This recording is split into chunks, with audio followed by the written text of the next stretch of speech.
Hey guys, it's Ty and welcome back to my channel. So today we are back with another author highlight. So I have done several of these on my channel at this point. So I've talked about S.A. Cosby, Riley Sager, Sherry Lapina, and most recently I have talked about Denise Williams, and I did that video a couple of months ago.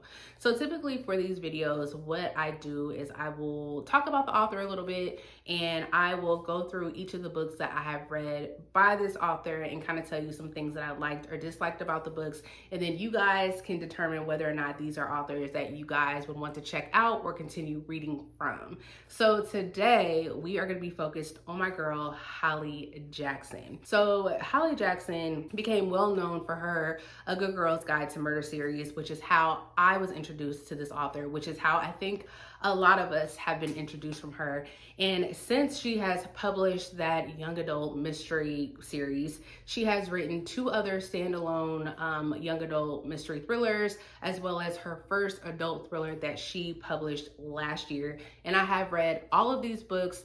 I actually have videos for all of these books, so I will have those linked down below as well. I hate to say this because Holly Jackson is my girl. I say that all the time, but it seems like the more I read from her, the less I have enjoyed her books. I hope that pattern is not going to continue, but so far, that's where we are at. So I'm going to start in publication order, which is actually how I read the books, and that is going to be like my highest rated books, and it's going to work our way down to my lowest rated books. Again, I hate to do that, but this is where we are. So we are going to start with her A Good Girl's Guide to Murder series. So starting with her A Good Girl's Guide to Murder series, first book in that series is A Good Girl's Guide to Murder. So in this one, we are following, I think she's like 17 years old, but we're following our main character, Pip. And Pip is the same character that we're going to follow throughout the series. But in this one, Pip is in her last year of high school. She is working on her capstone project. And for whatever reason, she has decided for her capstone project that she wants to look into the case of this girl, Annie Bell, that was murdered a couple of years prior by her boyfriend. And her boyfriend at the time ended up committing suicide. And so Pip has decided that she wants to give this case another look. And she actually gets help from Ravi, who is the brother of that boyfriend. And the story just kind of takes off from there. I really like this book. And I think the reason why this one resonated so much with me is because this was like my first mystery thriller that I read while I was getting back into reading. And so this book blew my mind. I'm not sure how I would feel about it now after having read so many thrillers over the years, but at the time, I had a good time with this one. One of the things that I really liked about this book was that it was told in mixed media. So there's a lot of text messages, emails, police interview transcripts. I think there's like a map in here of where Pip was going to like do her investigation. And this is where I found my love of reading stories with mixed media. So that was one component in here that I really enjoyed. I also thought there were some really good reveals in here. I really liked the twist that we got in the end. I really liked Pip and Ravi's relationship, but I will say, going into this story, you do kind of have to suspend your disbelief a little bit because none of what Pip is doing in this story is realistic. First off, she's a 17-year-old girl and she's looking into a murder investigation, claiming that the cops didn't do their job. She's following people around, she's breaking into people's houses, and ultimately she isn't really suffering any consequences. So if you can look past that, then I think that you will enjoy this one. This is a mystery thriller that I would highly recommend, especially if you are into young adult stories. And for me, I think young adult does really good with mystery thrillers, and this one did not disappoint. So now we are moving into book 2 of that series. We have Good Girl, Bad Blood. Again, we are following Pip, and at the start of this, she has started a podcast that I believe she named A Good Girl's Guide to Murder. And in that podcast, she is recounting her investigation that she did in the first book. while all that is taking place, someone goes missing and the police aren't really doing much about it. And so Pip and Robbie look into the disappearance of this person, and it kind of ties back to the events of book one. Again, really enjoyed this one. I listened to this one on audio, and I would highly suggest listening to these books on audio. They are really entertaining. Again, with the first book in the series, I really enjoyed the mixed media, and I think it came across perfect in the audiobook, especially with like the police transcripts and how it really sounded like people were being interviewed. I really enjoyed that. I love the connections that it made to the first book in the series. I liked where this mystery ultimately ended up going, and I still really enjoy the characters. I think Pip is one of my favorite characters, even though she does some things that I don't think a lot of us would be able to get away with, but I still enjoyed her as a character, and I also really enjoyed the growing relationship between Pip and Robbie. Also really enjoyed this one. Now, the last book in that series, this is As Good as Dead. This is another one that I also listened to on audio. Again, I would highly recommend listening to these books on audio. I think I did myself a disservice by not listening to the first book on audio, but these are books that you have to listen to on audio. But anyways, we are following Pip again in this book, and she is off to college, and I'm gonna leave that there. There is a lot of things that happen in this book, and a lot of it ties into the first two books in the series. Now, this is a book that people have not enjoyed as much as they enjoyed the first two books in the series, and I can completely understand. While I enjoyed it, there is definitely like a tone shift in this book. It doesn't really have as much of the mixed media that I enjoyed, but I did really enjoy where the story ultimately went to. Now, the tone shift in here is a little bit darker. Our main character, Pip, is dealing with a lot of traumas that she suffered from the first two books in the series, and it's all coming to a head in this book. I gave these three books all 5 stars.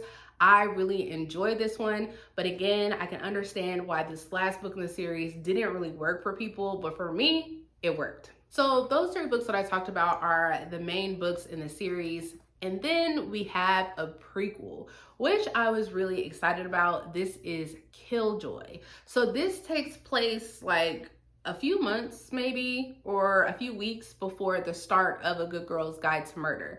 And in this one, we're following Pip and her friends, and they are doing like a 1920s style murder mystery dinner. A lot of this also is told in like mixed media because you're getting clues from the game that they're trying to play. But ultimately, this kind of, it gives you some background into why Pip decided to choose her capstone project. You do get to see quite a few of the characters that you've seen over the course of the series. But for me, I don't think this was necessarily needed. I think you could skip it and will be fine with the series. I read this, I think this was actually published after the series, and that is when I read it. I think that's a perfect way to do it, but it's not a book that I feel like you have to rush out and read if you've already read the series. I don't really think it provides a lot of extra information that you don't already have, but it was still fun. I liked the murder mystery dinner. Surprisingly, like after I read this, I think I actually went to my first murder mystery dinner, and it was a really fun time. Highly recommend. But yeah, I thought this one was fine. Not needed, but I enjoyed it for what it was. So now we're gonna go into 2 of Holly Jackson's standalone YA mystery thrillers. The first one that we have here is 5 Survive. Now, I did enjoy this, just not as much as I enjoyed her series. So while I gave those books 5 stars, I gave this one 4 stars. So in this one, we're following this friend group who decides that they want to take an RV over spring break and kind of like camp out. While they are in the middle of this trip camping out, they learn that there is a sniper out in the woods that is trying to take them out, and the story just kind of takes off from there. This was a wild ride. There are a lot of secrets. There is a lot of action. There is just a ton of stuff going on in this story. Now, our main character, Red, I really enjoyed following her because she has a lot of trauma. Not that it's the trauma that I liked, but I liked that she was kind of more of like a complex character. And she also has some memory issues, which kind of makes you question some stuff that's happening in this story. Now, I will say that the beginning of this was quite slow, and I was not sure if it was actually going to be a book that I was going to be able to finish. But I will say, if you have tried to pick this up and you think that it has a slow start, just push through, because once they get to where they're going and all of the action starts, I was hooked and was not able to put this book down. Now, this isn't one of the books that I hear a lot of people talking about, but this is a book that I would highly recommend. I featured this book in one of my recent recommendation videos of survival thrillers. I think this fits that perfectly. So if you are a fan of survival thrillers, then this is one that I would highly recommend. If you like a lot of secrets, if you like a lot of action, then I would suggest you guys pick this one up. Now, the next book that I'm going to talk about is her other standalone YA mystery thriller. Now, this is where the decline of my enjoyment has started with her books. And this one really hurt my feelings because I was so excited for it. But in this, we have the reappearance of Rachel Price. So in this one, we are following our main character, Belle.